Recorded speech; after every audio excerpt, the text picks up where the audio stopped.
Chapter 27, Information for a Price. I'd like to express my thanks to Gilgameshon for his counsel and beta reading for this chapter. I'd also like to express my appreciation for your reviews. Chapter 26 by Lord Silvere Albus Dumbledore absently stroked his long, white beard while scratching at a piece of parchment with a quill, awaiting various members of the order in the kitchen at number 12 Grimmauld Place. At such short notice and so near the holidays, he knew a huge turnout was both unlikely and unnecessary. Albus didn't need a big turnout for this particular meeting, since he could communicate the salient points discussed with everyone who had been unable to make it. "Creature," Sirius barked, sniffing the air in annoyance. "Creature, will you stop that noise?" Lily asked, rolling her bright green eyes as she removed a pot of tea from the stove. "I want to talk to that little fetcher," Sirius grumbled with furrowed brows, holding out his teacup for Lily to fill. "Obviously, he's not going to come," Remus Lupin told Sirius,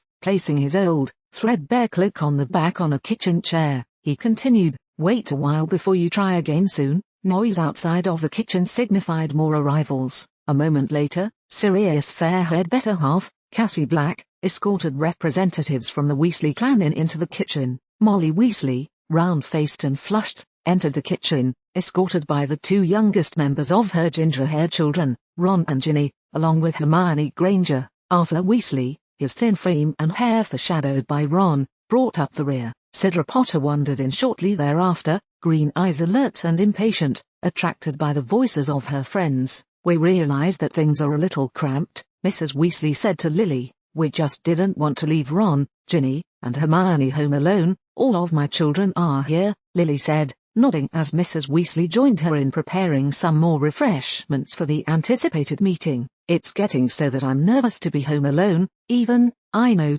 Mrs. Weasley said. "Excuse me, Mrs. Potter," Ginny said. "Do you know where Rose might be upstairs?" "I think," Lily said to the Weasley girl. "She and Leo were doing a little exploring." "Thank you," Ginny said, exiting the kitchen. "Don't touch anything that looks suspicious," Mrs. Weasley called after her. The Weasley matriarch turned toward Lily. "Some of these houses that have belonged to dark families give me the chills." "I haven't really had a chance to explore," Lily replied, placing a number of teacups on a tray and filling them. She carried the tray over to the table and set it in front of seats now occupied by Sid, Ron, and Hermione. "Apparently, some mysterious intruder came to the house last night and had a little bit of a confrontation with Walburga Black," Cedra told Ron and Hermione. "The result is that Mrs. Black committed suicide not long after the intruder departed." "You're sure that the intruder didn't actually kill her?" Ron asked, frowning. "Moody's sure she was alive after the intruder left," Sid stated. "She might have been placed under the Imperius curse,"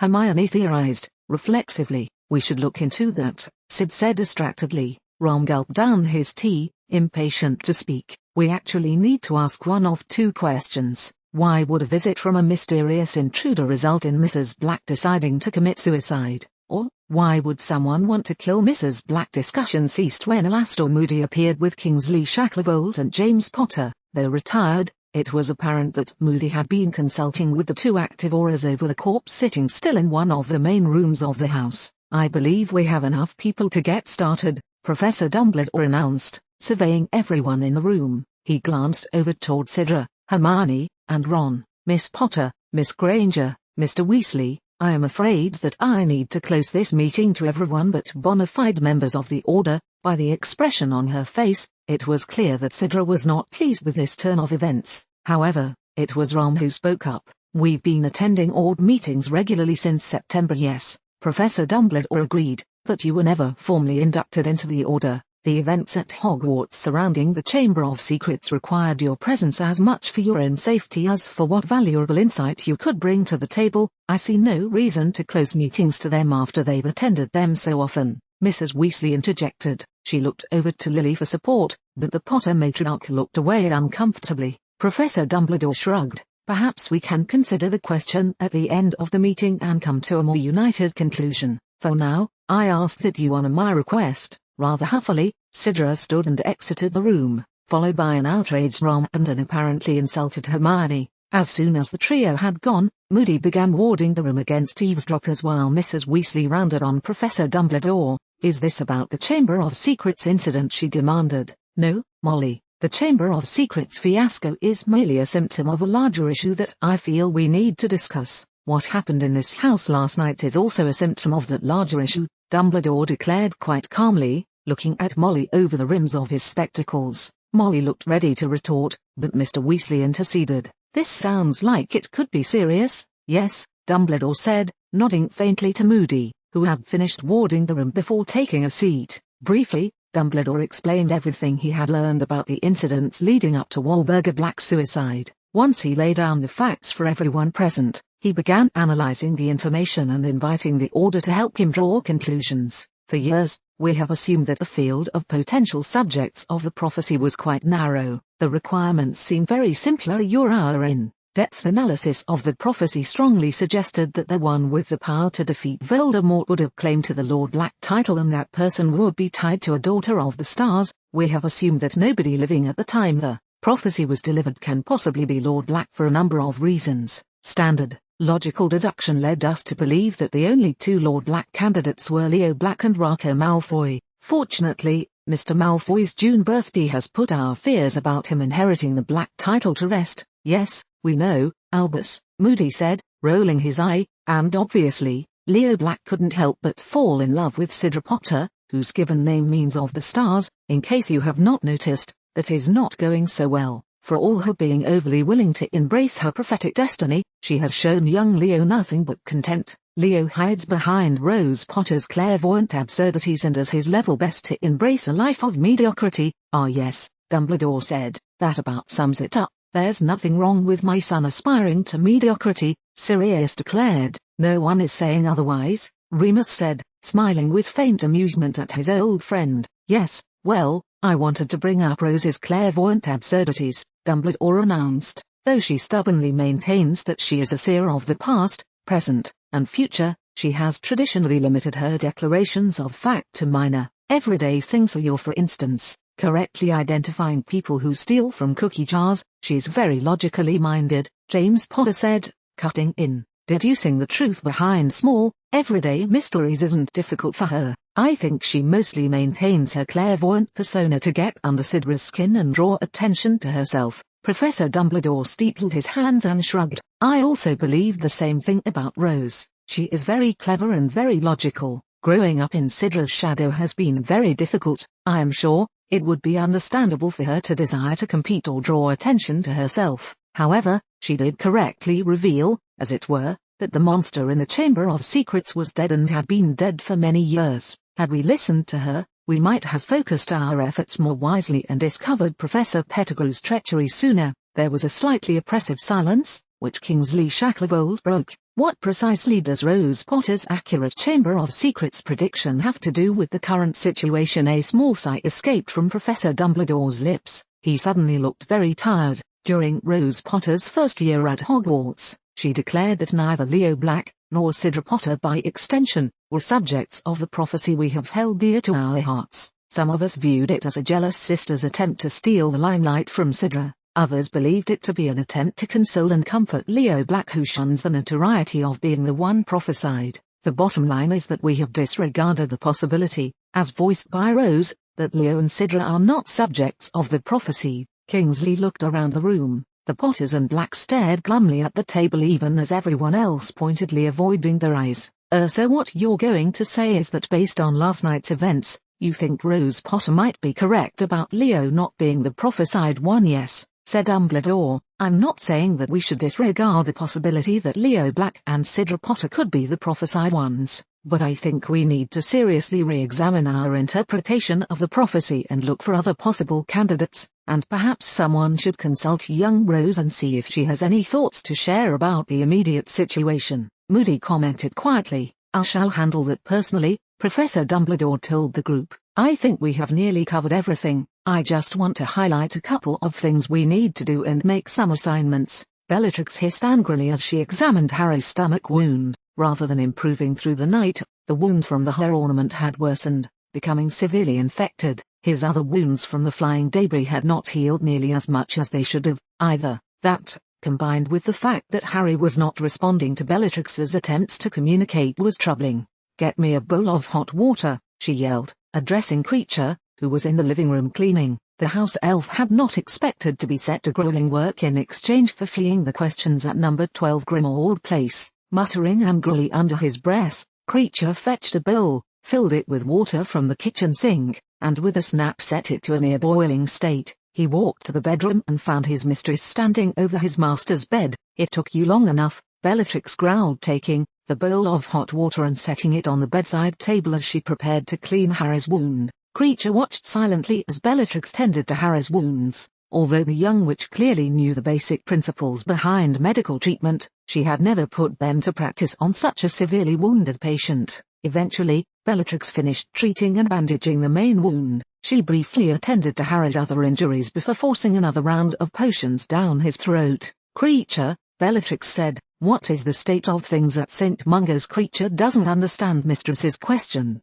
Creature replied, suddenly feeling a bit of confidence. The mistress did not know everything. She had to rely on Creature. Creature was an important house elf. "What I mean is, can I take Harry here to St. Mungo's and expect that he will be safe while they treat him?" Bellatrix said. Creature still does not know what Mistress Belly means, Creature said. Subconsciously, Bellatrix flexed her hands, almost balling them into fists. "What I want to know is whether or not I can take my husband to the hospital and be assured that he will be safe from harm." "Why would someone hurt a hospital patient, Mistress?" the house elf inquired. Bellatrix's violet eyes flared dangerously. "Forget it. Does Mistress Belly want me to return to Grimmauld Place?" Creature asked. Bellatrix stalked from the room and into the bathroom, where she took out her wand and began casting glamour charms on herself. Creature followed and caught up with her just as her hair flattened itself and transformed into a pale shade of brown. "No, Creature will stay here," Bellatrix declared,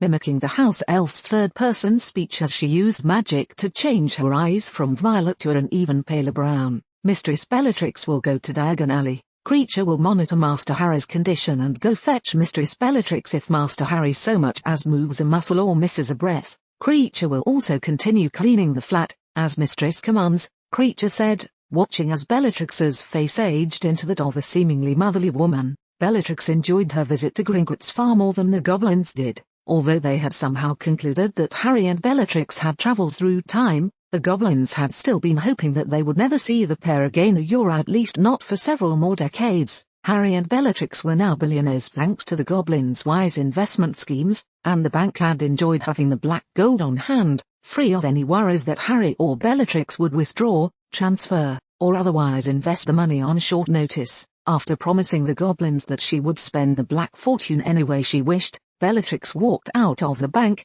her purse filled with gold, bank drafts, Muggle credit cards, and numerous other tools by which she could move or use the black money free of the need to ever set foot in Gringotts. Christmas shoppers swarmed quietly throughout Diagon Alley. Despite the holiday season, gloomy clouds seemed to cling to each shopper. Nobody made eye contact with anybody else, instead glaring suspiciously behind one another's backs. Idly, Bellatrix wondered if disguising herself had been a complete waste of time. Nobody would have noticed her or distinguished her from anyone else in the crowd. Bellatrix dodged into the apothecary and purchased nearly 1,000 galleons worth of medical potions and random potion ingredients. Though clearly surprised by the exorbitant purchase, the apothecary clerk maintained a neutral demeanor with regard to propriety of the transaction. However, it seemed that he recognized her purpose in making the purchases. Quietly, he advised Bellatrix of a former Mediwitch who frequented the Leaky Cauldron and gave medical advice based on hypothetical situations.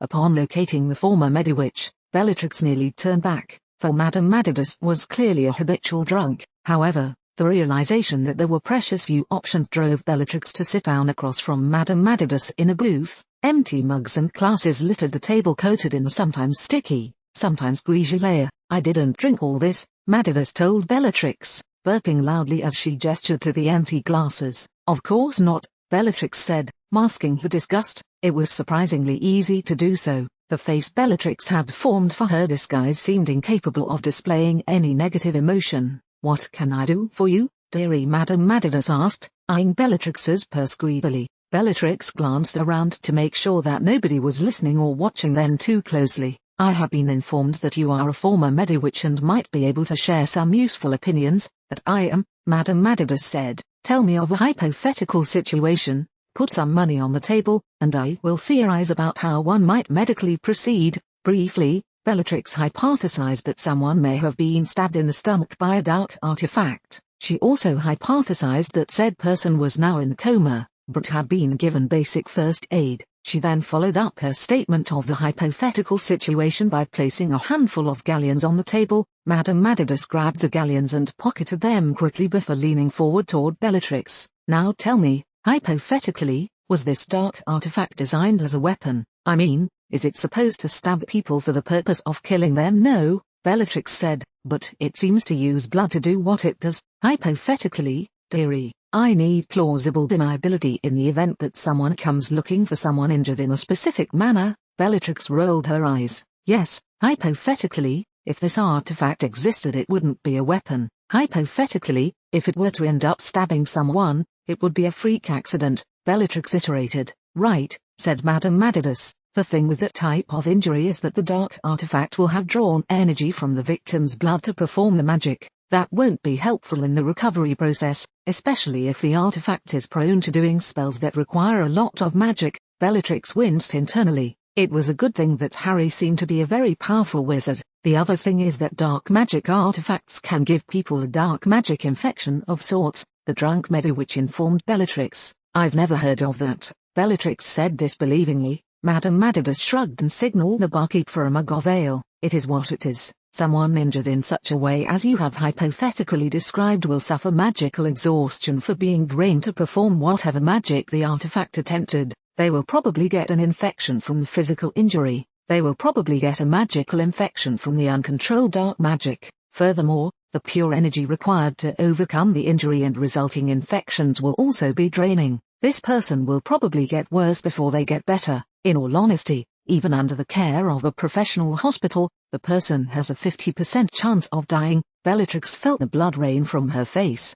I don't think I can take him to a hospital, she mumbled dejectedly. If he's a non-entity, taking him to a hospital can't hurt. Madame Matidus said sympathetically. He's not a non-entity, Bellatrix replied vaguely, wanting to know more about the stay-at-home option all while wondering whether she could risk taking Harry to the hospital. It was risky. Glamour charms would be useless, and all it took was for someone to observe within earshot of the wrong person that Harry looked like their old potions professor. Madame Matidus nodded. You'd better keep him away from St. Mungo's then. It's too easy for people of either persuasion to get in there and target their enemies. Here's what you do. Madame Matidus then outlined a regimen for Bellatrix to follow in caring for the hypothetical patient. Bellatrix retrieved a small piece of parchment from her bag and took careful notes, grateful for the systematic directions given to her. Matidus eventually finished. You should probably stop at the bookstore and buy yourself some books, she advised. Hypothetically, you could be sitting by this patient's bedside for a long while. Hypothetically speaking, Bellatrix observed, tucking away her notes. Creature was sure that his mistress would be pleased with his cleaning work when she arrived home, but was disappointed when Bellatrix walked through the door carrying several shopping bags, upending all but one atop the living floor. From the upended bags poured Christmas decorations of all sorts along with several strands of Christmas lights. And last, but not least, a live Christmas tree desperately in need of watering, as evinced by all the dry pine needles that fell off the branches as the tree hit the floor. Try to make the place look festive, Bellatrix mumbled, walking toward Harry's bedroom with the other shopping bag. Creature stared at the pile of decorations in astonishment. In the background, he heard the door to Master Harry's bedroom shut quietly. Creature decked the halls. Creature cursed, grabbing a string of lights. Near sundown, the house elf finally finished decorating. Creature then proceeded to the kitchen to prepare dinner for his mistress and then popped into Harry's bedroom to deliver the meal.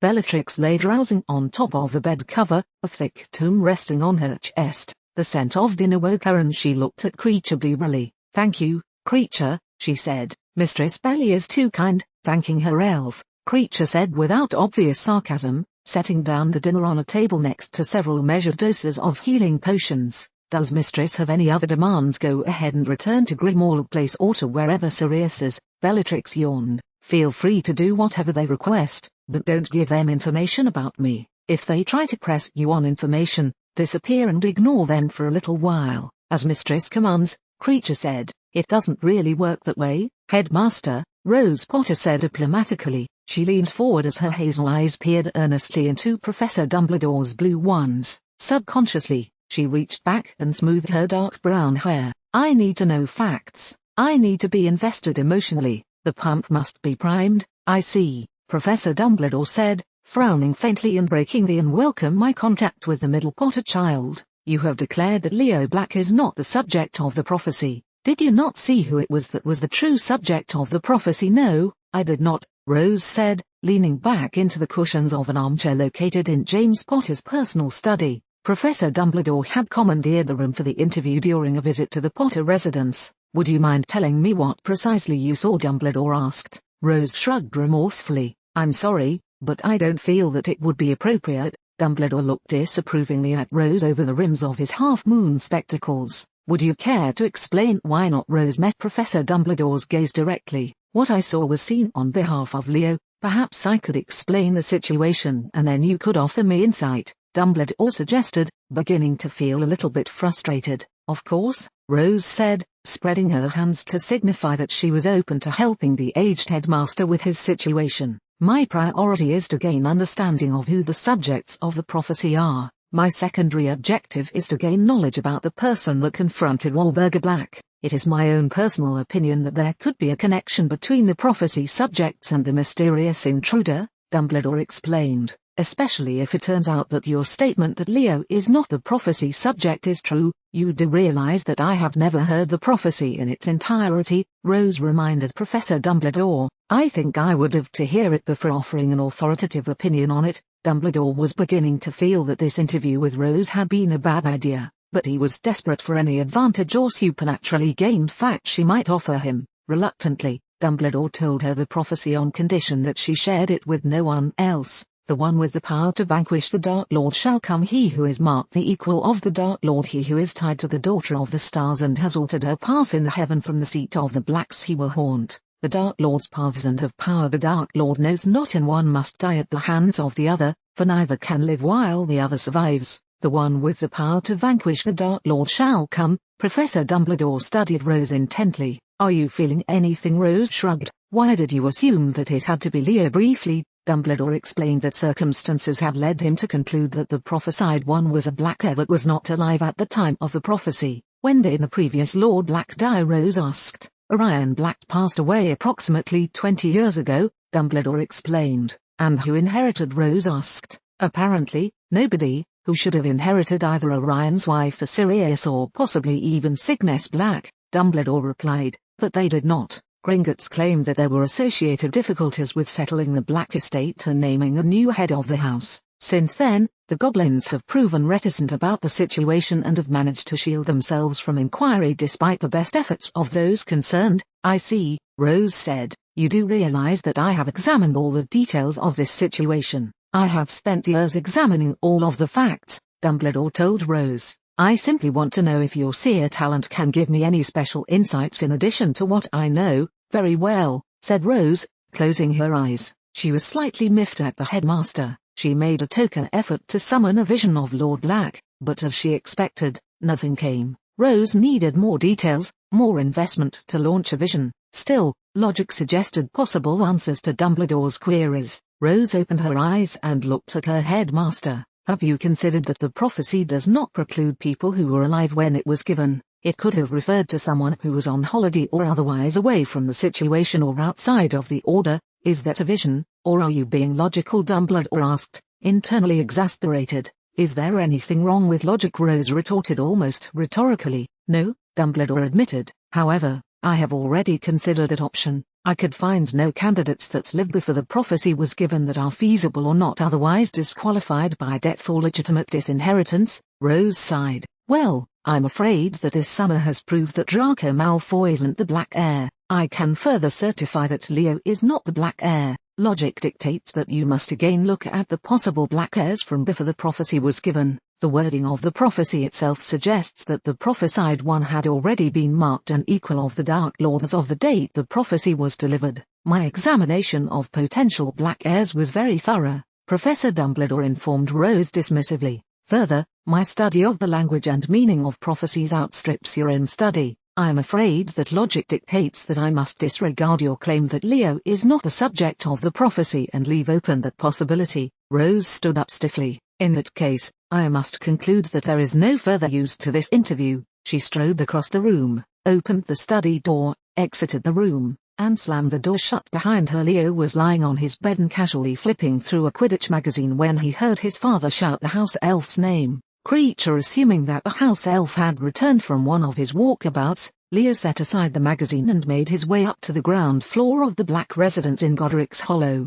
He found his father, Sirius, confronting the house elf. "What do you mean there is no reply?" Sirius demanded. "Did you even deliver the letter?" Creature delivered the letter directly, Creature declared, glaring at Sirius balefully. "And was the letter read?" Sirius demanded. "Creature does not know," Creature said. He raised his hand into the air. "Stop," Sirius said, pointing a warning finger at the elf. "I'm not asking questions about your mysterious master. I'm asking questions about the letter. Now, go and help Cassie in the kitchen." Creature made his way toward the kitchen, muttering angrily to himself. "What's up, Dad?" Leo asked. Sirius threw up his hands and walked into the living room. Leo followed his father and sprawled onto the couch while Sirius grabbed the current issue of the Daily Prophet. The Order has been trying to communicate with the mysterious intruder through correspondence delivered by Creature, Sirius grouchily explained to his son. "We've sent several letters but have received no reply." Leo scratched his chin and grinned mischievously as he watched Sirius slump into a rocking chair. "What do you say in the letters? Come play with us or else we won't come play with you." "Very funny," Sirius replied. "Well," said Leo, "what is the enticement for the mysterious intruder and master of Creature to contact you if the person is opposed to Voldemort? You would think that he or she would want to team up," Sirius explained. "Maybe," said Leo. He sat there watching his father for several moments before deciding to find something more interesting. "I'm going to Rose's house," he announced. Sirius glanced up from the newspaper and looked outside at the early evening sky. "Hurry straight there," he reminded Leo. "Take the flu to get home." "No need," Leo declared, pulling out his wand. "I just got my apparition license." "Remember?" Rose was lying on her bed and staring at the ceiling when she heard a pop come from inside her clothes closet. Surprised, she raised her head to glance at the closet door as a knock sounded from inside of the closet. She grinned and set her head back down on the pillow. "I wasn't being serious when I suggested apparating into my closet," she called out.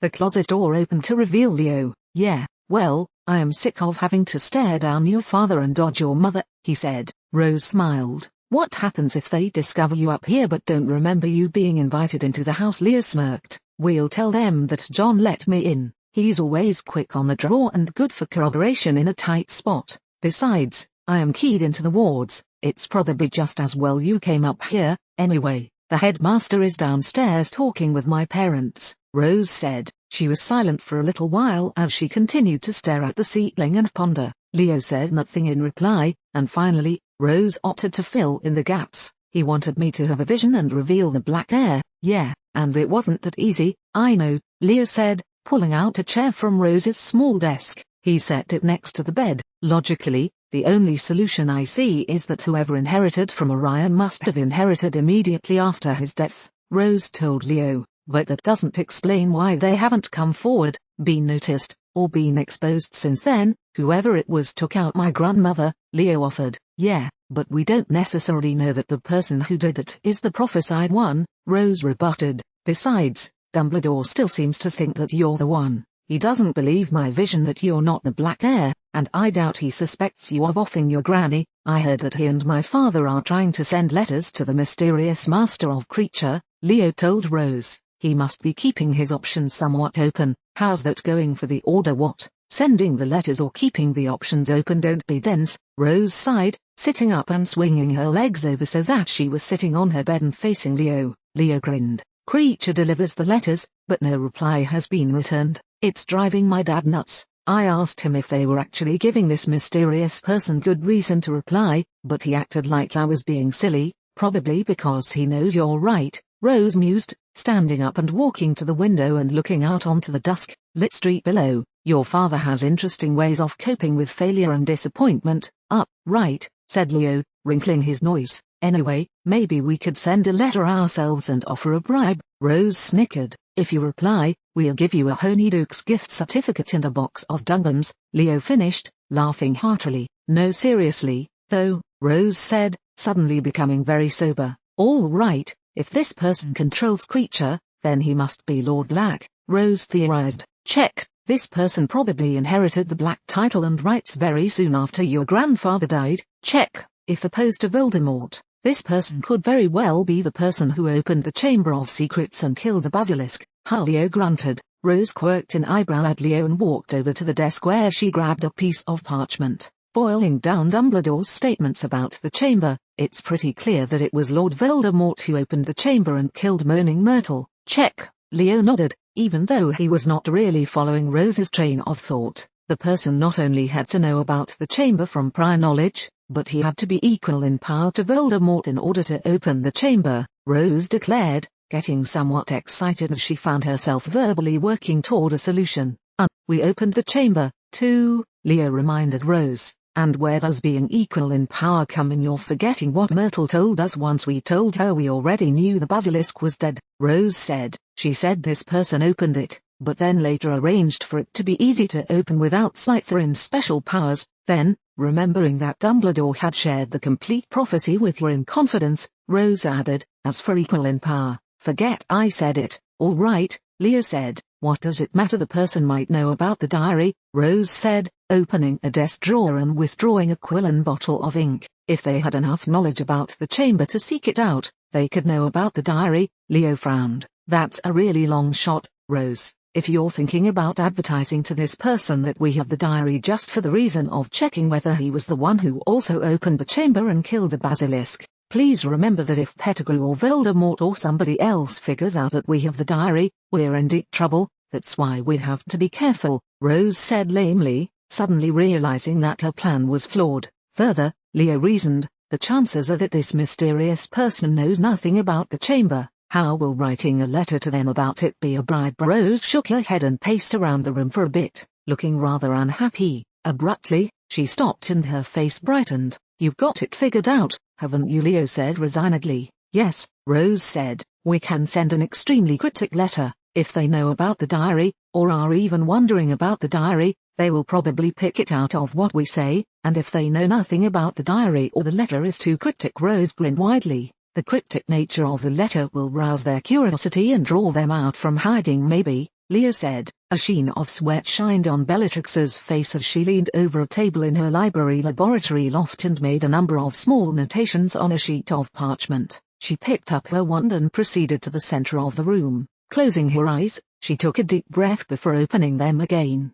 She drew her wand in a flash of motion. Strike, strike, shield, step left, strike, strike, strike, step right, shield, she said tersely as she sped through the exercise, motioning with her wand as if actually casting spells and dueling another combatant. Frowning, she returned to the table and examined her notes on the parchment. She made another set of notations and returned to the center of the room. Strike, strike, step left, strike, major strike, step right, strike, strike, strike, step right, strike, she intoned, moving quickly and smoothly enough to make it look as though she was dancing. She repeated the pattern again, inverting the steps. After that, she started from the beginning, repeating the pattern and its inversion nearly a dozen times before stopping to take a breath. Feeling rather satisfied with the pattern and inversion, Bellatrix returned to the parchment on her work table and used a quill to circle the set of directions on the parchment. She folded the parchment in half and slipped it into her dueling manual between the pages that detailed drills for standing ground in a duel. The drills in the book were good and Bellatrix had already mastered them,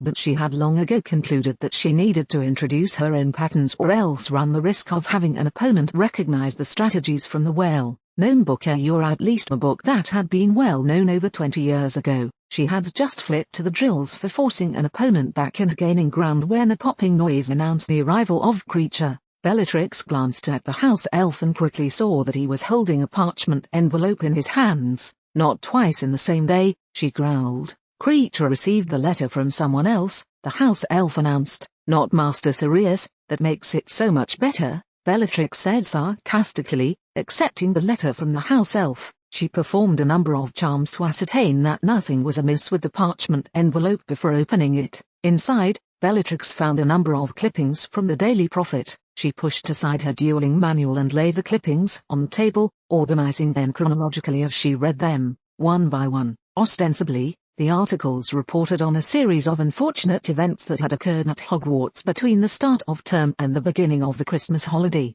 Albeit, the articles were rather short on details about the events and rather heavy on political rhetoric, apparently engineered by Minister Pruitt. The first article did not even describe the crime that had supposedly taken place to ignite the outrage. "We will take any steps necessary to get to the bottom of this matter," Minister Pruitt was quoted as saying. "Director Crouch and I shall personally lead the investigation. Truth serums will be administered to each and every student. Not only will we root out the culprit, but we will root out anyone who has sympathies toward the Dark Lord." Another article went so far as to admit that students had been attacked by a person or creature unknown, but implied that Minister Pruitt and his trusty Aurors had personally discovered the occurrence of the attacks through their dutiful actions, almost as if students and teachers would not have known the crimes had occurred without the ministry discovering them. Thanks to the diligence of the Aurors, the article claimed, it appeared that no students had died, though someone purporting to be the heir of Slytherin had terrorized the school, injured students, and committed acts of extreme vandalism.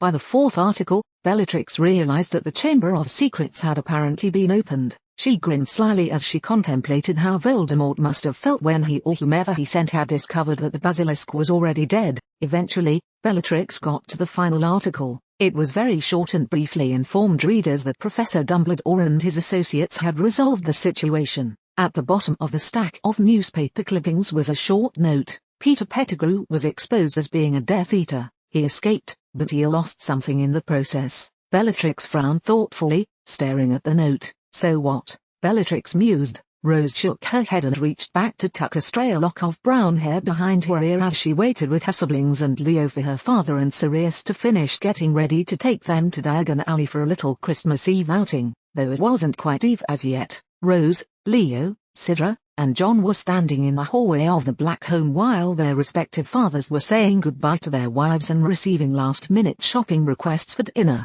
"Go away," Elf Sidra barked, addressing Creature. Creature had been staring intently at Rose and Leo, but turned his attention to Sidra. Instead of going away, he merely leered at her. "Maybe if you told him to go away, he'd go," Rose suggested quietly as John, with his messy black hair, laughed at the exchange between his older sister and the crazy house elf. "It wouldn't do any good," Leo whispered, looking at Rose, but glancing at the elf from the corner of his eyes. "He's been doing it since he got back from delivering our letter. Trust me, it is worse when you know he is watching you but you cannot see him anywhere." Rose gave the house elf an appraising look. "Good thing this mysterious person isn't hostile to any of us, or we would all be dead by now." "Do you think Creature has been assigned to watch us?" "Yeah, pretty sure," Leo said. "All right, let's get going," Sirius called. "I think we can double apparatra you to the Leaky Cauldron, I think. Come apparat with me, John," James said. Rose grabbed Leo's arm before her father could assign someone else to double apparat with her.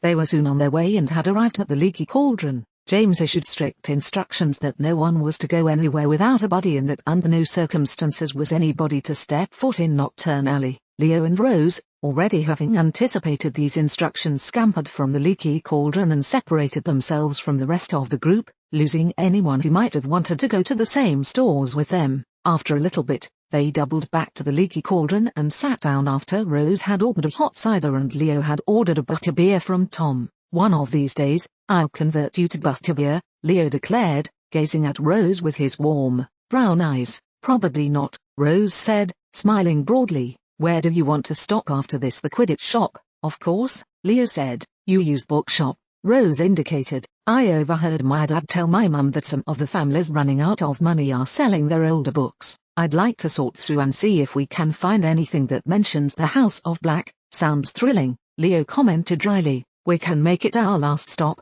Rose indicated. "Where else did you want to go?" Before Leo could respond, they were interrupted by a girl who approached their table, pulled out a chair, and sat down. "Rose," the girl exclaimed, "I didn't expect to see you here. How is your holiday going?" "Who are you?" Leo demanded as the mysterious girl signaled the barkeep for a butterbeer. "I'm a fellow Hogwarts student," the girl said innocently. Squinting, Rose studied the girl intently. Her straight, blonde hair was slightly longer than shoulder length, and her skin was well tanned. Blue eyes topped a rather ordinary oval face. "What year are you in?" Rose asked once she had ascertained that she did not recognize the girl at all. The girl smirked as Tom the barkeep set another butterbeer down on the table. 6th year, she answered. We're 6th years, Rose retorted. I think I would remember you. What house are you in Slytherin? The girl said, smiling rather oddly. You're lying, Leo declared. Only sort of, the girl admitted. Who are you and what do you want? Rose inquired. The girl smiled.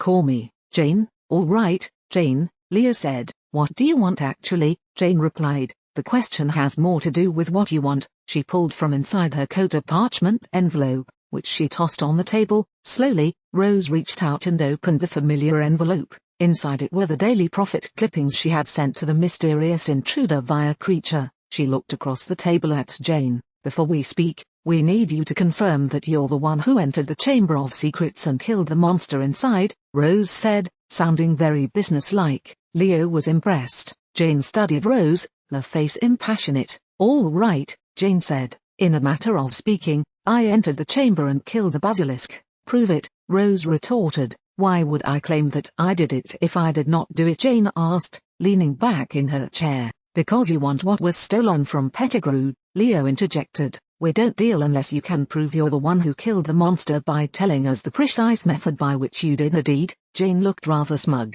You yourselves have no way of knowing how the basilisk was killed, seeing as I incinerated its corpse. Rose and Leo looked at each other and nodded. Now, it's your turn, Jane said. Tell me what it is you are trying to sell. Rose glanced around the pub to make sure no one in particular was listening to the conversation. She leaned forward. We have a diary that Pettigrew used to open the chamber, she whispered. Did you know of its existence? Jane looked rather surprised. I have heard of its existence, she admitted, reaching for her butterbeer and taking a sip. Are you here to sell it to me? We're open to some sort of bargain, Rose told Jane. Specifically, we're in the market for information. We need to know more about the House of Black and about Lord Black especially. Jane's face became rather dispassionate, and she set down her butterbeer without taking another sip. I would prefer to trade gold for the diary. 10,000 galleons. Leo's eyes bugged out, but Rose was not about to trade her leverage against the mysterious mistress of the Black House elf for gold.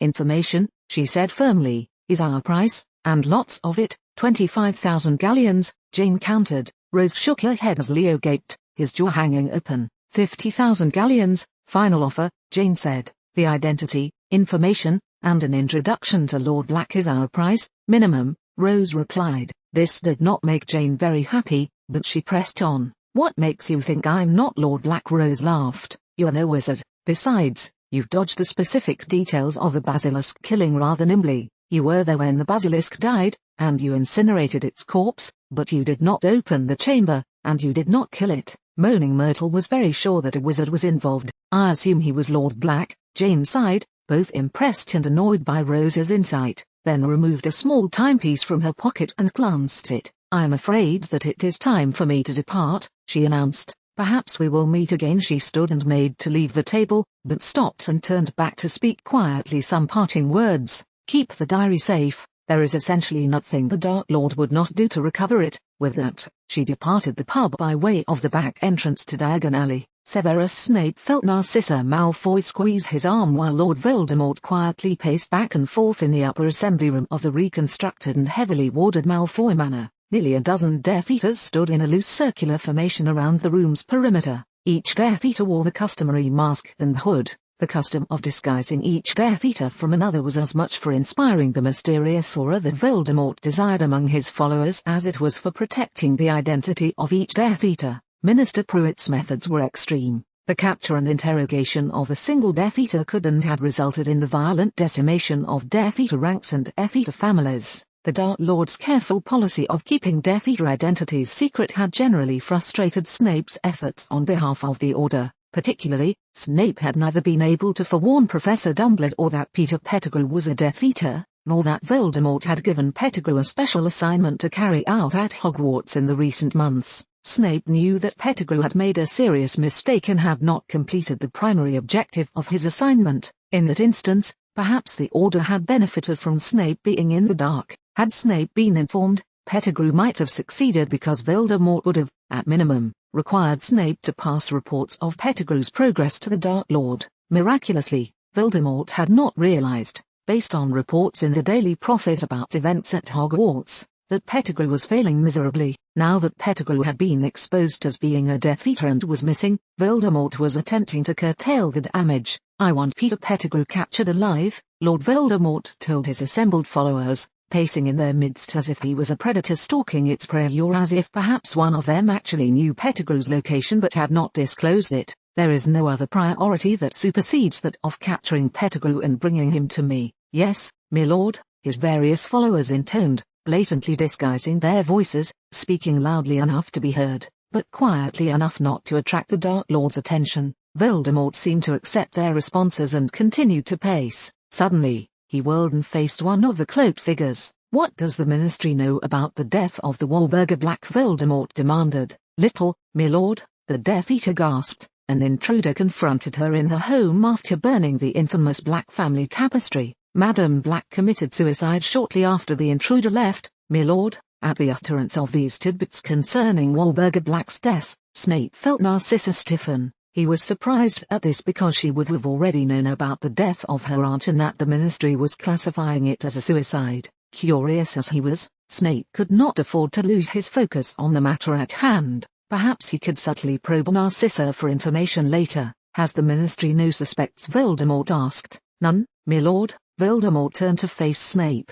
"Do you have any insight?" Snape knew that Voldemort was really asking whether the Order had made any discoveries, but actually expected Snape to reply as if he also had information about the Ministry. The Dark Lord used this strategy to encourage his followers to be diligent lest they be found negligent in their efforts. The strategy also ensured that if the Ministry captured and interrogated anyone who had heard the report, the spy who had penetrated the more exclusive organization would not be exposed or even specifically identified. "There is much confusion, my lord," Snape said to Voldemort. "It has been theorized that Madame Black was slain by one of your followers." The second sentence was a risk. While Voldemort would appreciate knowing of the Order's theory, the other Death Eaters would not appreciate Severus pursuing yet another seed of distrust. "That is interesting," Voldemort said, turning back to the original informant. "Could it have been a Death Eater who killed Mrs. Black?" "I do not know, my lord," the Death Eater replied, suddenly sounding very nervous. Snape would have been scared if he were the informant. The Dark Lord had multiple Ministry spies. The Dark Lord could have already known that Severus would imply that a fellow Death Eater had killed Wahlburger Black. The Dark Lord could be intimating that the informant himself had killed Wahlburger. Voldemort deigned to hold his audience in suspense for a few moments. Eventually, he moved on, causing those in the circle to let out quiet sighs of relief. "It so happens that Madame Black's death is very inconvenient," Voldemort informed his Death Eaters. He focused on the Ministry spy. "Inform me when the Ministry investigation moves away from the Grimmauld house." "I will," the informant breathed. "I have nothing more to say to you," Voldemort told the group. "You may all now depart, but you two will stay," he said, pointing to Snape and Narcissa. Dread welled up from Snape's chest, but he shoved it down as he watched his fellow Death Eaters depart from Malfoy Manor, leaving him and Narcissa alone with Lord Voldemort. Aside from the usual double-agent situation, Snape had done nothing that would rouse Voldemort's ire, and it was unlikely that Snape had been exposed. Dumbledore was very careful about that. Perhaps the Dark Lord had observed Narcissa's shocked reaction to the details of her aunt's death. Eventually, save for any house elves, the Dark Lord, Snape, and Narcissa were the only living souls in the manor. "Unmask yourselves," Voldemort commanded. Snape and Narcissa promptly removed their masks as Voldemort glided to an ornate chair. As he did so, the light in the room increased, causing Snape and Narcissa to wince as the increased light hit their eyes, which had acclimatized to the darkness in the room during the meeting. Once their eyes had adjusted to the light, Snape and Narcissa were confronted with Voldemort's appearance. The Dark Lord's face was hideously scared, a consequence of a battle once fought against him from within the very room in which he now sat so comfortably. Snape privately theorized that the Dark Lord's purpose in making Malfoy Manor his usual meeting location was to gloat in his victory. After the dust settled, Voldemort had been maimed, but Cygnus Black and Romulus Malfoy were dead. Even Ashworth had eventually been killed. Though Minister Pruitt had vigorously pursued the effort against Voldemort, he had only truly been able to strike and bloody the Death Eaters themselves.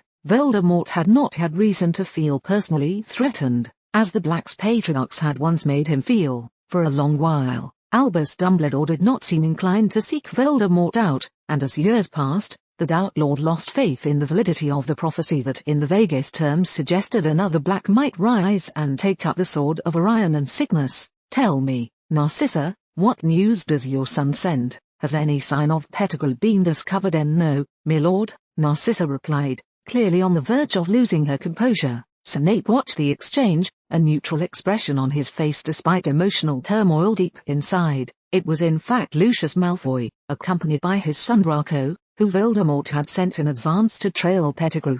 Voldemort knew that Narcissa had ceased caring for Lucius long ago, and so he inquired after Draco, reminding Narcissa that he held Draco's life in his hands. It also served to remind Snape that failures on his part would not bode well for Narcissa's beloved son. Voldemort watched them in silence for several moments before eventually issuing a round of instructions to Snape and Narcissa. The instructions were not new, they were repeats of past directions. He then departed. As soon as the Dark Lord was gone, Narcissa burst into tears. Quietly, Snape led her to a chair. You're not the one Voldemort had sat in. Snape watched her, not sure what to say. He moved toward a couch and sat down, leaning forward to signify that he was ready to listen to anything she wanted to say. He knew that Professor Dumbledore would want to know why she had stiffened when hearing the details of Madame Black's death. It could be important. You have been so kind, Severus, Narcissa said as her sobs subsided. I'm sorry about all of this, Snape nodded. I am always prepared to help you wherever I can, he said. I know, Narcissa said, and I am grateful. It is so hard to having him constantly hang my son's life on everything. I don't know how you can keep your emotions in check so well when he's around. I wish I was that strong. Here, the road forked. Snape could ask what had upset her about her aunt's death, or he could continue to console her. Loyalty to Dumbledore and the thought that Dumbledore's success would make a better world for Narcissa prompted Snape to question, rather than console her. What was it? I mean, you seemed especially surprised when that wizard talked about your aunt's death, Snape said. It was nothing, Narcissa said, beginning to dab at her eyes with a handkerchief. It must have been something, Snape pressed. A small smile showed on Narcissa's face. It was just a memory, Severus, a spectre from past summoned by the thought of the Black family tapestry burning. A ghost come to haunt you? Not really, seeing as it's only a memory, Narcissa said absently. She thought about it a little more and then laughed softly. That ghost would exhaust its malice on the Dark Lord before coming after me. I should think. It's nothing to worry about, Severus. Let's talk about something else.